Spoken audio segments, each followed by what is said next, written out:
The Power of Self-Discipline for Success by Jim Rohn. The Secret to Failure. Failure is not a singular, devastating occurrence. We don't fall apart suddenly. Failure is a natural outcome of a series of bad decisions and bad thinking. Failure is really a few poor decisions made repeatedly every day. To put it another way, why, then, would a person commit a moral blunder and then be so stupid as to repeat it daily? The reason is because he or she doesn't believe it matters. Our regular actions don't seem so significant on their own. The majority of the time, a tiny error, a bad choice, or a squandered hour don't have an immediate and measurable consequence. We frequently avoid facing any direct repercussions of our actions. The lack of discipline does not seem to have any immediate effects on our lives if we have not bothered to read even one book in the previous 90 days. After the first 90 days, nothing significant happened to us, so we repeat this poor decision-making for another 90 days, and so on. Why? It doesn't appear to matter, therefore. The serious risk is present right here. Not even comprehending that it matters is much worse than not reading the books, in my opinion.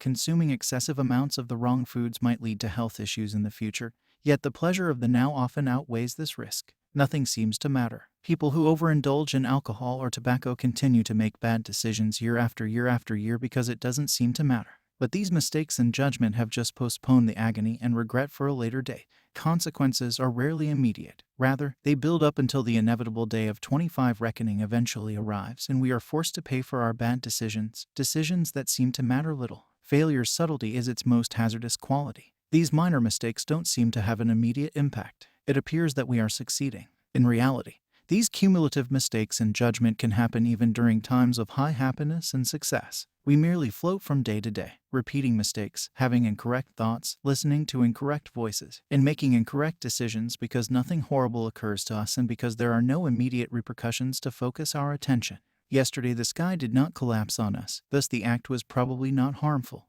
It is probably safe to repeat because it didn't appear to have any discernible effects. But we need to improve our education beyond that. If the sky had fallen on us when we made our first bad decision, we definitely would have taken quick action to ensure that the act would never be repeated. We would have experienced our lapse in judgment immediately, much like the youngster who puts his hand on a hot fire despite his parents' cautions. Unfortunately, unlike our parents, failure does not yell out its warnings. To be able to make wiser decisions, it is essential to develop our philosophy. With a strong, personal worldview directing our every action, we become more conscious of our mistakes and more conscious that each mistake actually does matter. The secret to success. The formula for success is simple to follow, just like the recipe for failure. A few straightforward rules that are followed every day. Here's a thought-provoking query to consider. How may the mistakes in the formula for failure be transformed into the necessary disciplines in the formula for success? Making the future a key component of our existing mindset is the solution. Both success and failure have after effects that will happen in the future, such as rewards or regrets that are bound to happen as a result of past actions. If this is the case, why don't more individuals stop and think about what lies ahead? Simple. They seem to be so preoccupied with the here and now that it doesn't seem to matter. The challenges and benefits of today, it doesn't seem to matter because they are so engrossed in the present moment. The issues and for some people, the benefits of today are so compelling that they never take a moment to consider tomorrow. But what if we did establish a new discipline to set aside some time each day to consider the future? We would thus be able to predict the upcoming effects of our present behavior. With that important knowledge in hand, we could take the required steps to transform our mistakes into brand new success-oriented disciplines. In other words, we would be able to alter our thinking, correct our mistakes, and create new habits to take the place of the old if we disciplined ourselves to see the future in advance. Simple disciplines that are practiced daily. The fact that the success formula produces results almost immediately is one of its intriguing aspects. We see positive outcomes very quickly as we consciously transform everyday mistakes into daily discipline. Our health significantly improves when we change our diet in just a few weeks. We almost instantly experience a fresh vigor when we begin exercising. When we start reading, we feel our awareness expanding and our self-confidence rising. Any new discipline we start using every day will have exciting effects that will encourage us to get even better at creating new disciplines.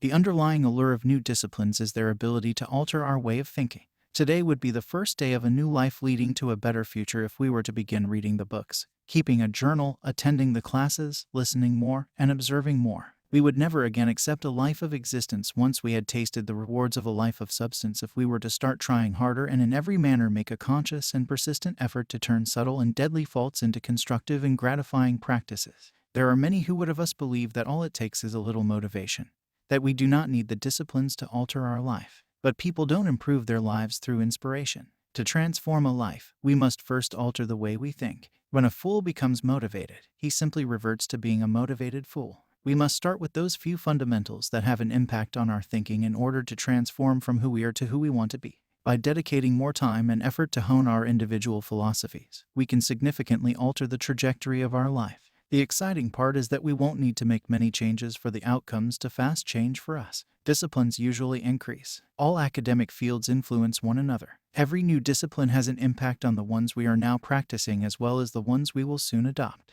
Every element has an impact on the others. While certain events have a greater impact on us than others, everything we do affects everything else we do. To not believe this is foolish. This is where those tiny, subtle mistakes might occur since we are unaware of the long-term impact that our mistakes have on our lives. Each of us has a propensity to grant ourselves permission to carry out an unrestrained deed. This is the only area in which I allow myself to be weak, we tell ourselves. But this way of thinking is the start of a delusion because each act of disobedience tends to set off a chain reaction that causes more breakdowns in self-control. The permission we grant ourselves to stray even briefly from the bounds of self-control creates a subtle tendency, and the passage of time will eventually lead to the erosion of other self-imposed rules. We must exercise caution with each discipline because they all influence one another. We cannot give ourselves the luxury of daily indulgence in any mistake. Remember that every freedom we provide ourselves to continue committing an error affects all of our other positive habits, which eventually affects how well we do in the future. But let's look at the bright side. All of our other disciplines are impacted by each new discipline. Every new discipline the secret is to continue looking for every minor discipline we can find that will force us to sharpen our reasoning, correct our mistakes, and produce better results. We must keep seeking for even the smallest of those judgmental blunders that might be turned into a brand new discipline. Once the discipline cycle has begun, our errors will start to feel its impact and will quickly retreat, leaving behind concrete rewards. The secret is to continue looking for every minor discipline we can find that will force us to sharpen our reasoning, correct our mistakes, and produce better results. We must keep seeking for even the smallest of those judgmental blunders that might be turned into a brand new discipline. Once the discipline cycle has begun, our errors will start to feel its impact and will quickly retreat, leaving behind concrete rewards. Success and happiness can be attained easily. All of the requirements for pleasure and success, when accomplished one step at a time, are actually fairly simple. Going from mistakes to practices and from failure to success is simple. It is so simple because we are capable of doing it, and anything that we are capable of doing is always simple. Now, we might need to put in a lot of effort on the daily discipline portion of the equation.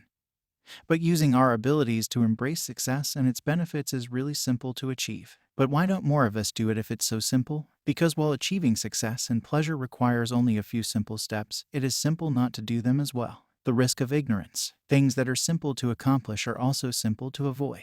One word sums up the main reason why most people are not doing as well as they could and should: neglect. Banks are stocked with cash, thus the problem is not a lack of funds. It's not a shortage of opportunities. Throughout the 6,000 years since records began to be kept, America has continued to provide the most exceptional and plentiful opportunities of any country. Libraries are stocked to the brim with literature, and they are all free. There are many excellent instructors in the classes. Thus it is not the schools. Ministers, leaders, counselors, and consultants abound in our community. We have access to everything we might possibly need to achieve wealth, power, and sophistication. The main cause of why so few people utilize everything we have is simple neglect. An apple a day keeps the doctor away is a proverb that many of us have heard. This well-known saying may or may not be true, but what if it were? Would it not make sense and be simple to eat that apple every day if doing that one simple thing?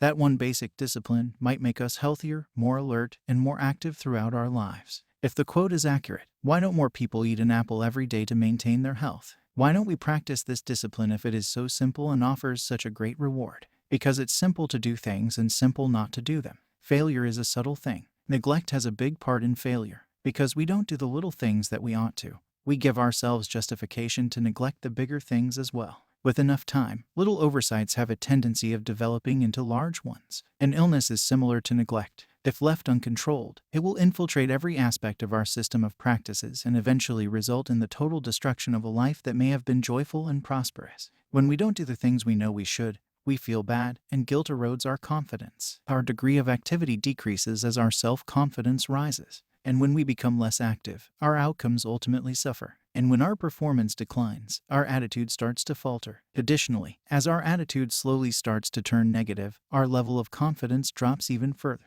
It goes on forever. Negative spirals that are hard to stop once they start occur when we don't do the things that we could and should be doing. Get used to hearing the right voice. Why are we so prone to doing the things that are least important yet so hesitant to fulfill the requirements for success and happiness? Who or what is whispering in our ears, just let it all slide? Why give a damn about that pointless discipline stuff? It is the voice of negativity, a voice that has gotten louder and louder over. Learning to hear the still little voice of achievement that lives inside each of us can help you silence the voice of negativity. The voice of success battles loud proddings from the voice of failure all the time to be heard. We have the freedom to listen to any voice we want thanks to our own free agency. The voice of negativity gets louder every time we give in to its pressure and decide to keep doing the same things over and over again rather than learning new skills. Learning to hear the still little voice of achievement that lives inside each of us can help you silence the voice of negativity. The voice of success battles loud proddings from the voice of failure all the time to be heard. We have the freedom to listen to any voice we want thanks to our own free agency. The voice of negativity gets louder every time we give in to its pressure and decide to keep doing the same things over and over again rather than learning new skills. In contrast, every time we give in to the voice of success's naggings and are convinced to put down the television and pick up a book, to write our thoughts down in a journal, or to take a moment to reflect on where our current course of action may be taking us, the voice of success responds to these new disciplines and becomes stronger and louder with each passing day.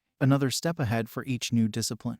We will never be able to completely silence the voice of failure inside of us. The urge to think, feel, and act in a manner that is not in our best interests will always be present. However, we may easily block this harmful impact by creating a strong philosophy and an optimistic outlook on life and the future. A new philosophy can be developed quickly. Making fresh, better choices is simple. Changing your mindset is simple to do. The important difficulty, the one that could leave us with pennies instead of fortune and trinkets instead of treasures, is that all the useful and rewarding actions we have discussed in this chapter are also simple not to do. The tiny distinctions between success and failure must be carefully observed, and we must always be aware of the internal pressures that would have us repeat costly mistakes rather than learn new skills. Through the development of our ideas and the thorough consideration of the potential effects of our cumulative mistakes, we must each consciously decide to reach out for the good life. We cannot let ourselves believe that the mistakes don't matter. It's true. We must not let ourselves believe that a lack of discipline in a single, little aspect of our lives would not have an impact. It will, and we must resist the temptation to imagine that we can achieve all of our goals and realize our potential without making any adjustments to the way we view the world. We must. The path to a good life starts with a sincere commitment to altering any component of our existing worldview that may stand in the way of our aspiration. If we don't initially make the strong decision to do anything with this jigsaw piece, the other pieces of life's puzzle may be of little use. If we study the books, use the journals, put the disciplines into practice, and engage in a fresh, determined fight against neglect, everything is within our grasp. These are a few of the key actions that pave the way for the creation of a new philosophy as well as a joyful, successful existence. Every new, productive endeavor helps us inch closer to the goal we've set for ourselves while loosening the hold failure has on us. Our philosophical position is strengthened and our likelihood of leading a balanced life is increased with each new, disciplined step we take in the right direction. But building a strong personal philosophy is the first step in accomplishing this admirable goal. This is how we become the captain of our soul and the master of our ship. Thank you for watching, and if you enjoyed the video, please subscribe for more.